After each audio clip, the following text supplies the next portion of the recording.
l'existence d'une belle autorité au niveau du Sénégal. waaw Mouhamed moom bu ñu ko dégloo démb dem na ba wax ni Sénégal problème mu autorité la am waaye dikk na également ci digganteem ak Diomaye ci ndorteel gi ne amul dara loo xamante ni ñagas na ci buñ demee ba dégg nag mu génnee kàddu yooyu na régler li ñuy jël di ko gàll sama kaw mbaa man ma régler ko lan lay wundu. waaw xam nga boo xoolee ñoom ñaar lu yàgg la si ku am seetlu defe naa mardi maa ngi koy junj si plateau bi mais comme ñoom ñaar c'est un peu sensible doo si mën a xuus tant que ñoom jënduñu wax ko seen bopp. mais quand même kuy observer rek di nga xam ne quelque part le premier ministre en tout cas yàgg na wane ay signaux. mën naa sax jëlale mbirum ay nomination ak yooyu. ak bii président di njëkk wax Issa Tine laaj ko. mu ne ko bu nekkee ay mesures correctives da ngeen koy laaj Sonko. mais si législative yi mais boobu moo gën a flagrant si législative yi parce que en pleine campagne si la attaqué et le ministre de la justice ak le ministre de l'intérieur mais ba si le président de la république wax na ko Diomaye say noonu démb bu ne yaa baax tey xoolaatal sa bopp il y avait dit ça ba pare na ko. boo ma déglu woon lu bari du fi am. mooy problème autorité bi nga xam te ni moom la ñuy wax. parce que problème autorité bi da nga koy méngale Macky Sall bi muy toll ci ñaari atam. ak Diomaye bi muy toll ci ñaari atam. Macky Sall bi muy toll ci ñaari atam lu mu bëgg a régler ci réew mi daf koy régler. ci ni mu ko gën a yombale. mais Diomaye ci ñaari atam mel ni ku nekk fin mandat. mu son waaw son bi baax na. mel ni ku nekk ci fin mandat loolu. peut-être c'est le style Diomaye mais Macky Sall quand même yu bari désordre bi daan am yu bari daanul am bu nu waxantee dëgg.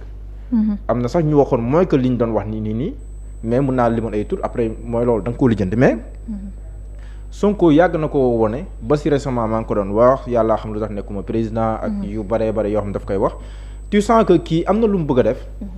waaye il ne se sent pas assez outillé pour le faire si benn mais beneen il ne se sent pas assez protégé ba maa ngi doon naan sunu mardi ay premier ministre fort super fort ak ay yooyu noonu est-ce que au-delà des paroles le président pose na ay actes yi war na il protège le premier ministre. Le premier ministre n'est pas protégé waxoon naa ko te du sax président de la République mais même les responsables du parti ñu si bëree bëri man li may gën a reetaanloo yenn saa yi. mooy ñoom ñëpp mën nañoo def tekkaaral. il suffit que Ousmane Sonko wax rek ñoom ñëpp nu jéem. rappelez-vous élection législative yi. Barthélémy Dias nekk Dakar di yëngal di def lu ko neex mais il a fallu que Sonko wax rek. ñëpp naan non ça suffit Barth tu me trouveras sur mon chemin. mel ni yow il faut que Sonko wax pour que yow man même kii bi laa nekk di gisaan ni moo dama jàpp ne responsable possible li war a doon sa taxawaay tey jii nekkul di yeesalaat seen diggante ak Ousmane Sonko mais dox dànku jàmm si diggante le président Diomaye ak son premier Ousmane Sonko parce que jénn bi moom lu mën di wax du neex Diomaye. parce que Diomaye ngi États-Unis le président du parti Pastef capitalisé toutes les attentions je dis bien toutes les attentions waxee si moom ni nga xam ne noonu la waxee mais nag président Diomaye tam dafa war a xam ne politiquement il n'a pas les moyens de faire face loolu moom ku koy gëmloo na tamit politiquement il a les moyens de faire face parce qu'il a le pouvoir déedéet. Ah bon? amul assemblée nationale amul légitimité populaire ñaar yooyu amu si benn li mu am mooy décret ak yooyu te loolu doyul pour mën a gouverner kon il n'a pas les moyens de faire face Diomaye boo génne woon Sonko nga teg Diomaye kese wax dëgg yàlla fii nii amul les moyens de faire face mais nag Sonko dafa war a xam ne aussi que le président de la République s'appelle le président Bassirou Diomaye Diakhar Faye naka mettre à l'aise sur certains sujets parce que bi mu koy tànn moom xamoon na le profil de Diomaye xamoon na le style de Diomaye xamoon na nii Diomaye di doxee depuis belle lurette ñu ngi annoncé remaniement yéex na loolu amul mais booy déglu Ousmane Sonko da ngay sentir ne am na ay ministres yoo xam ne nii en tout cas ni mu bëggee nu doxaleewuñu ñoom. oui te bii gën a flagrant man jàpp naa si ñaar. mais bii gën a flagrant mu wax na ko waxaat ko sax moom mooy le ministre de la justice. Ousmane Sonko day am ni muy waxee ministre de la justice dem assemblée nationale ne non bu kenn xaar si moom muy teg pression si ay juges ak yooyu ba rafet sax ni justice di doxee. mais balaa boobu def nañ conférence de presse Ousmane Sonko wax ba sonn premier ministre de la justice nekk fa présomption d'innocence les principes généraux daal. nga xam ne ñi bokkuñu. langage ni ñu gisee. même le président à un moment donné xawoon na rejoindre le premier ministre Ousmane Sonko. bi mu naan le peuple a le droit de faire pression sur la justice. mais dans les actes et les faits dafa mel ni le ministre de la justice nii Ousmane Sonko bëggee mu doxalee ameewul noonu kii si moom mais nag Ousmane Sonko moom moo ko kii woon nag consulté woon. kon lépp lu si am tamit. naka nangu moom moo ko consulté woon. mais tu sens que si biir ay waxam moom ni mu bëggee mbir yi doxee bëggee ko noonu waaye ni président bëggal mbir yi doxee noonu lay def parce que mu ngi koy naan yow loo bëgg a lijjanti mën nga koo lijjanti. te man lañ koy tuumaal. ñu ne Sonko la. alors que bu nekkee man la mën nga koo arrêté te ba léegi nii arrêté woo ko mais diggante Ousmane Sonko ak justice diggante président Diomaye ak justice ki nekk seen diggante moom mooy le ministre de la justice. Ousmane Diagne oui. moom moo nekk seen diggante. donc bu nekkee lii Diomaye bëgg day jaar si ministre de la justice mu yemb comme ni ko Diomaye bëggee kon ça veut dire que Sonko li mu bëgg mënut a jaar si ministre de la justice mu yemb comme ni mu ko bëggee. te loolu noonu nag da ngay gis mécontentement boobu noonu si le premier Ousmane Sonko mais le premier Ousmane Sonko quand même ce qu'il représente dans le pays. mérité wul wax dëgg yàlla ñu koy considérer comme ku tekkiwul dara loolu moom franchement politiquement mérité wu ko. administrativement institutionnellement mérité wu ko. bor boo ko mën di jëlee am na lu mu représenté si réew mi. te moom il doit être protégé parce que fu mu toll nii président Diomaye mooy président de. mais tamit am na lu Sonko wax loolu laa gëm bu fi Sonko nekkul woon taxawaay bii mu taxaw. mais le président Diomaye aurait beaucoup de difficultés. si le président Diomaye préside tranquillement sans difficulté majeure kenn tudd ko kenn taasu ko c'est parce qu'il a un premier ministre qui assume pleinement sa responsabilité mais que ce premier ministre aussi ne gêne pas le président de la République aussi. loolu defe naa ne posture boobu noonu moom mooy taxawaay bi gën léegi li si man nag man tiituma si noonu parce que man dama gëm ne ñaar nit ñuy ànd problème mënut a ñàkk seen diggante. mais bu amee sincérité bii ba pare coow buñ ko teelee siwal loolu li muy wane mooy solution war na see mën a am parce que Ousmane Sonko wax na ko suñu ndorteel kàddu nee na sama diggante ak Diomaye maandu leen si. loolu la wax ba mu leer nañ. kon loolu man am dama koy jàpp. beneen bi nga xam te ni aussi Ousmane Sonko wax na ko mooy du ma démissionné daw ma fenn fii laay toog. te gëm naa ne président Diomaye yi tamit amul intérêt si limogé ko comme ñoom ñaar ils sont condamnés ensemble. te kii nii yuuxu na ko wax na ko en privé ñoom ñaar kese. wax na ko si kanam El Malick Ndiaye mu jóge fa mu wax ko si comité directeur après mu jóge foofu sookaa yuuxu si kaw kon ça veut dire que Ousmane Sonko bëggut a taaxali ko président Diomaye. gëm naa ne penc mi ndax dina régler le problème. gëm naa ne loolee régler problème. parce que xanaa xamoo couple sax bu nu amee problème teel koo siwal sax. day tax mbokk yi teel a jóg. régler ko ñu teel koo lijjanti mais bu nu nekkee di ko ngungunee si suuf mën na dem ba àgg si benn point de non-retour. man je pense que en ce moment nag loolu dafa war a alerter la haute autorité de régulation du parti Pastef parce que bokk na ci ay rôle am muy anticiper ci ay conflits wala di régler ay conflits wala daal fexe di éviter ay crises dans un parti ak yooyu noonu. dafa naan la haute autorité bu Pastef ñoom nguuda mbub ak ñooñu. war nañ mën a jug xool ñu ci mën a def mais jàpp naa ne moom taaxal ko comme ni nga ko yaakaaree mën na yombee noonu. du demee noonu waaye gëm naa ne aussi jénn bi du neex président Diomaye. waaye président Diomaye tamit man maa ngi koy fi wax keroog je ne le sens pas. ci fan. je ne le sens pas si nga xam ne dëkk bi am na président de la République bu fi nekk buy naan yenn saa yenn situation yi lii bëggatuma ko gis stop doo ko sentir lu bëree bëri peut-être c'est son style de gestion mais doo ko sentir daal dafa waaw doo ko sentir daal. te man je pense que. comme lii d'accord maag Ousmane Sonko bu ne na ko président bàyyi mu gouverner ak bon mën na ko bàyyi sax mu gouverner mais je veux dire que le président de la République aussi da nga ko war a sentir mu jël pleinement ses responsabilités assumer ko jusqu'au bout loolu ñun dañ koo desee sentir bu baax a baax et je pense que de ce point de vue il faudrait que mu taxawaay boobu noonu. mais na protéger aussi son premier ministre. parce que ñoom ñaar seen ànd moom mooy seen njëriñ ñoom ñaar ñëpp mais surtout moom bu ñu demee si nara kii dëkk bi sax est-ce que dina ko antenne ñu naan fi dund ay Mamadou Dia ak Léopold Sédar Senghor est-ce que dëkk bi sax dina ko antenne. donc il n'est pas question de cela mais ñoom ñaar xamante ne yàgg nañoo xuloo yàgg nañoo waxtaan seen biir même bu nekkee sax am na ñuy wax ne que mbir mi ay mbir privé ak yooyu noonu dugg na si même bu nekkee loolu sax dugg na si man gëm naa ne ñoom ils ont assez les épaules assez solides pour mën a surmonter situation bi nga xamante ni moom la ñuy dund. dafa wax leneen loo tax xamante ni tamit jar nañu bàyyi ci xel ndax bu ñu nee Diomaye mooy Sonko mooy Diomaye wax ni parti bi ñoom ñaar la ñu war a topp ndax projet bi ci ñoom la tënk ba ñuy agsi fii.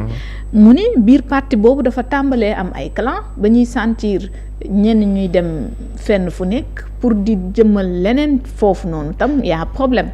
xam nga pouvoir moom moo demee noonu xam nga dama koy faral di wax xam nga pouvoir au-delà d'être au-delà du nom le pouvoir mais c'est aussi un verbe quoi le verbe pouvoir mooy mën am sañ-sañ loolu nag mën nga ànd ak nit di wut mu am nu mu mel mais bu xasee am lu mu bëgg rek day am ay centre d'intérêt yoo xam ne ni dafay taxaw kii jàpp ne si Diomaye la ëppee intérêt dem ba mujj nekk pro Diomaye kii Sonko la gëm nekk pro Sonko léegi nag bu ay pro duggee rek lu nekk mën naa dugg si parti beneen bu si parti au pouvoir boo gis tamit dafay am genre yooyu noonu ay clan fii ay kii fii ak yooyu noonu dem ci dafay cellule ak yooyu noonu comploter contre diw ak yooyu noonu moo tax parti au pouvoir yi ñoom seen ennemi sax moom mooy parti au pouvoir si biir lay juddoo si biir lay juddoo nga gis naa la responsable bi jubóo la kii duñ jaarootaal mais loolu li si mën a nekk chance su Pastef mooy Pastef ñëpp xam ne ñëpp am solo waaye nag Sonko moom mooy mbir mi biir Pastef da ngay ànd ak Sonko am la ngay am si politique